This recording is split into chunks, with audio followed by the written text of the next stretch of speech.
કેરીના રસની શરૂઆત થતાની સાથે જ ગૃહિણી ખૂબ જ બિઝી બની જતી હોય છે કે રસ કાઢવાનો કે કેરીને કાપીને મૂકવાની અને સાથે સાથે બધું ફૂલ મેનુ બનાવવાનું.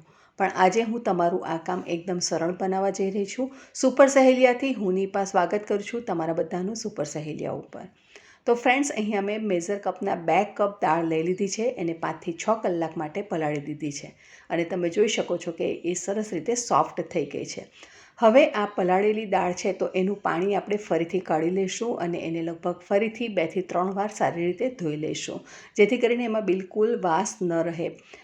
તો આ રીતે કોરી પાડ્યા બાદ ફરીથી આપણે એને કુકરમાં મૂકી દઈશું અને લગભગ આપણે 3 કપ જેટલું પાણી એની અંદર ઉમેરી લઈશું. ત્યારબાદ 1/2 ટીસ્પૂન હળદર, 1 થી 1.5 ટીસ્પૂન જેટલું આપણે એની અંદર મીઠું ઉમેરી લઈશું અથવા તો સ્વાદ પ્રમાણે મીઠું, અને 1 ચમચી જેટલું તેલ ઉમેરી લઈશું. બધી વસ્તુને આપણે સારી રીતે મિક્સ કરી લઈશું અને ઢાંકણું ઢાંકી અને આપણે એને લગભગ 3 થી 4 સીટી પડે ત્યાં સુધી એને થવા દેવાનું છે. ત્યાં સુધી અહીંયા તમે જોઈ શકો છો કે મારી પાસે લીલા કાંદા છે અને મેં એને બારીક સુધારી લીધા છે. તમારે બને એટલો બારીક સુધારવાનો પ્રયત્ન કરવાનો છે. અને અહીંયા મેં 1 કપ બારીક સુધારેલા સૂકા કાંદા લીધા છે. તો 2 કપ લીલા કાંદા અને 1 કપ બારીક સુધારેલો સૂકો કાંદો લીધેલો છે. તમારે સૂકો કાંદો ન નાખવો હોય તો તમારે લીલા કાંદાનું પ્રમાણ 2ની જગ્યાએ 4 કપ કરી લેવાનું. હવે આપણે એક કઢાઈની અંદર તેલ મૂકીશું, જે લગભગ આપણે 5 કપ જેટલું એટલે કે લગભગ 4 ટેબલસ્પૂન જેટલું તેલ લીધું છે. 1/2 ટેબલસ્પૂન જીરું ઉમેરી લઈશું અને 1/2 ટીસ્પૂન હિંગ ઉમેરી લઈશું. હિંગ ખાસ ઉમેરવી જેથી કરીને ચણાની દાળ વાયડી ન પડે અને સરસ રીતે ડાયજેસ્ટ થઈ જાય. તો જીરું સરસ લાલ થાય ત્યાં સુધી આપણે સાંતળીશું અને ત્યારબાદ આપણે જે બારીક સુધારીને રાખેલા છે એ કાંદાને અંદર ઉમેરી લેવાના છે અને એને મિક્સ કરી હલકો ગુલાબી કલર આવે આ રીતે ત્યાં સુધી આપણે એને સાંતળીશું અથવા તો લગભગ 2 થી 3 મિનિટ માટે એને સાંતળી લેવાના છે. ત્યારબાદ આપણે એની અંદર 1 ટેબલસ્પૂન જેટલું લીલા મરચાંની પેસ્ટ ઉમેરી લેવાની છે, 1 ટેબલસ્પૂન આદુની પેસ્ટ ઉમેરવાની છે અને 1 ટેબલસ્પૂન અને બીજું આપણે 1/2 ટીસ્પૂન જેટલું લસણની પેસ્ટ ઉમેરી લઈશું. લસણનું પ્રમાણ થોડું આગળ પડતું રાખવાનું છે અને બધી વસ્તુને આપણે સરસ રીતે સાંતળી લઈશું. લગભગ 2 મિનિટ માટે દરેક વસ્તુને આપણે સરસ રીતે સાંતળી લીધી છે અને તમે જોઈ શકો છો કે પેન સરસ રીતે ગ્રેવી જે છે એ છોડી રહ્યું છે, એટલે એકદમ પરફેક્ટ કૂક થઈ ગયું છે. હવે આપણે એની અંદર લીલા કાંદા ઉમેરી લઈશું. લીલા કાંદા ઉમેર્યા બાદ આપણે એને વધારે પડતું ચડાવવાના નથી, ફક્ત આપણે એને મિક્સ કરી લઈશું અને ત્યારબાદ આપણે એની અંદર બધા મસાલા કરી લઈશું. લીલા કાંદાને કૂક નથી કરવાના એ વાતનું ખાસ ધ્યાન રાખજો. હવે એની અંદર આપણે હળદર ઉમેરી લઈશું, 1/2 ટીસ્પૂન ધાણા જીરું ઉમેરી લઈશું, લગભગ 2 ટેબલસ્પૂન જેટલું. ત્યારબાદ આપણે એની અંદર લાલ મરચું પાવડર ઉમેરી લઈશું, જે મેં અહીંયા 1/2 ટીસ્પૂન જેટલું લીધું છે અને સ્વાદ પ્રમાણે મીઠું અથવા તો 1 ટીસ્પૂન જેટલું મીઠું ઉમેરી લઈશું અને દરેક વસ્તુને આપણે સારી રીતે મિક્સ કરી લેવાની છે. આ રેસીપીમાં દરેક મસાલા આગળ પડતા રાખવા ખાસ જરૂરી છે, તો જ આપણી આ રેસીપી એકદમ સ્વાદિષ્ટ બનશે. કેમ કે આપણે ચણાની દાળમાં બનાવી રહ્યા છીએ, તો ચણાની દાળનો ટેસ્ટ થોડો હરમો હોય છે, એટલે થોડા આગળ પડતા મસાલા હશે તો જ એનો ટેસ્ટ સારો આવશે. અને આ સાઈડ દાળ પણ સરસ રીતે બફાઈ ગઈ છે. તો હવે આ ગ્રેવી છે એની અંદર આપણે જે બાફેલી દાળ છે એને ઉમેરી લઈશું. બાફેલી દાળ બધી ઉમેર્યા બાદ આપણે એને સતત હલાવવાનું છે અને બને ત્યાં સુધી આપણે એને એવી રીતે હલાવશું જેથી કરીને એનો સરસ પલ્પ બની જશે, એનો સરસ માવો બની જશે. અને એ પહેલાં આપણે થોડું એની અંદર લીંબુ ઉમેરી લઈશું. તો અહીંયા મેં 2 મીડિયમ સાઇઝના લીંબુનો રસ ઉમેરી લીધો છે અને ત્યારબાદ અહીંયા 1 ટેબલસ્પૂન જેટલો ગરમ મસાલો અહીંયા મેં ઉમેરી લીધો છે અને દરેક વસ્તુને આપણે સરસ રીતે મિક્સ કરતા જશું અને એને સાથે ચમચાથી થોડું પ્રેસ કરતા જશું અને એને મેશ કરી અને એનું સરસ માવો બનાવીને તૈયાર કરી લઈશું. તો થોડું ઘણું જે અંદર મોઇશ્ચર હોય તે બધું સરસ રીતે બળી જાય અને પેનથી માવો છૂટો પડવા લાગે અને ચમચાની સાથે માવો પણ સરસ ગોળ ગોળ ફરવા લાગે અને જ્યારે આપણે ચમચો આ રીતે અંદર મૂકી દઈશું અને આ રીતે એ ઊભો રહી જાય તો સમજવાનું કે આપણો માવો પરફેક્ટ બનીને થઈ ગયો છે તૈયાર.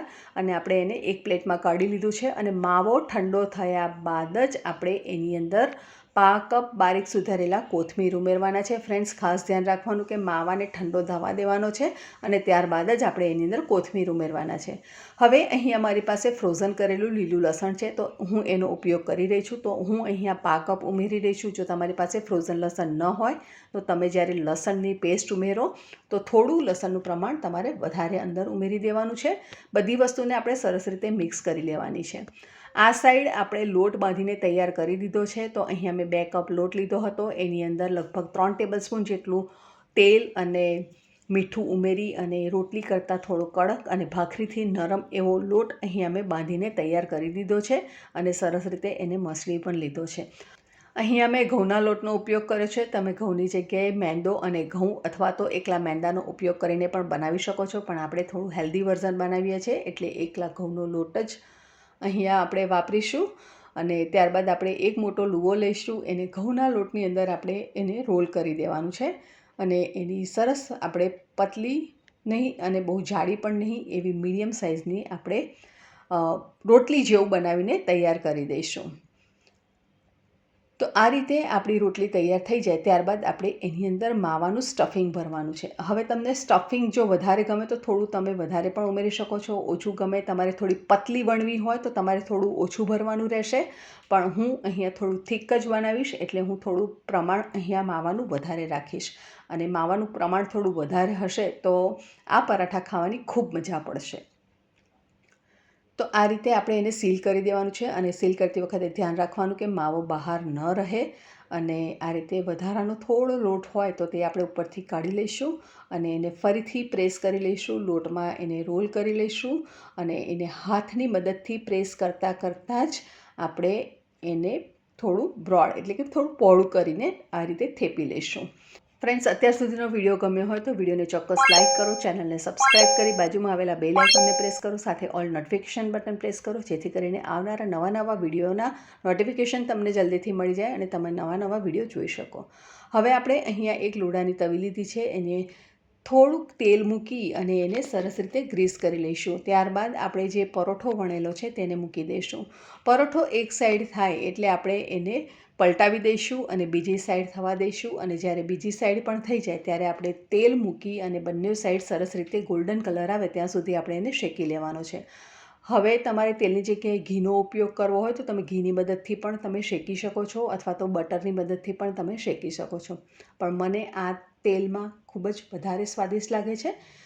તો આ રીતે આપણે બધા પરોઠા બનાવીને તૈયાર કરી દઈશું અને સાથે સર્વ કરીશું મોળું દહીં. અને હા, ખાસ આ રીતે લીંબુનો પીસ અથવા તો લીંબુનો રસ સાથે સર્વ કરવો, કેમ કે આ રેસીપીમાં લીંબુના રસ સાથે પરાઠા સર્વ કરીને ખાવાથી ખૂબ મજા આવે છે. અને એના માટે આપણે ચપ્પુની મદદથી આ રીતે પિયર્સિંગ કરી લઈશું અને એની ઉપર લીંબુનો રસ આપણે છાંટી દઈશું અને ત્યાર પછી એને એન્જોય કરીશું. ટોમેટો કેચઅપ, ગ્રીન ચટણી અથવા તો દહીં સાથે તમને જે કોમ્બિનેશન ગમે તે. અને અત્યારે રસની સિઝન છે તો રસ સાથે તો એકદમ અલ્ટિમેટ લાગશે. શાકની પણ જરૂર નહીં પડે. ફરી મળીશું નવી સહેલી સાથે. ત્યાં સુધી આવજો. Stay safe. Thank you.